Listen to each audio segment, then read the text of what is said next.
Hello, আসসালামু আলাইকুম viewers. আপনারা সবাই কেমন আছেন? আলহামদুলিল্লাহ আমিও ভালো আছি। দেখতে পাচ্ছেন সামনে ওল, মোরগের মাংস রান্নার রেসিপি সব রেডি। সব কিছু রেডি করে নিয়েছি। দেখেন ওল ভাপ দিতে দিয়েছি।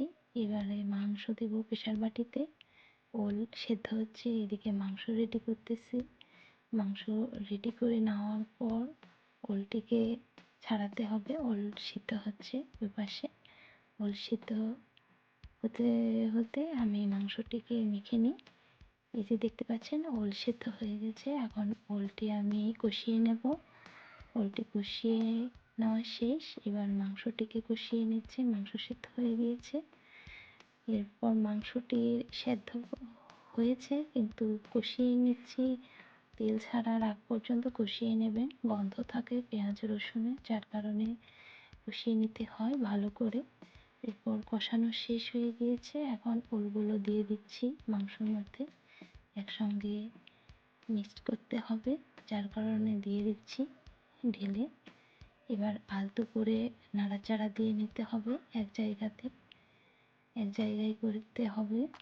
দেখতে পাচ্ছেন নাড়াচাড়া দিচ্ছি আমি খুব আলতোভাবে, কারণ আলতোভাবে না নাড়লে ওলগুলো গলে যাবে। ওলগুলো অনেক সুন্দর হয়ে সেদ্ধ হয়েছে। এই যে দেখতে পাচ্ছেন কালার অনেক সুন্দর আসছে, ফ্লেভারও অনেক সুন্দর, অনেক সুন্দর গন্ধ বের হচ্ছে। আপনারা বাসায় এগুলো রান্না করতে পারেন। এগুলো সব ঘরের তৈরি খাবার, ঘরের জিনিস দিয়েই তৈরি হয়, বাহিরের কিছু দেইনি। দেশি মোরগ, দেশি ওল, অনেক টেস্টি হেলদিকর খাবার।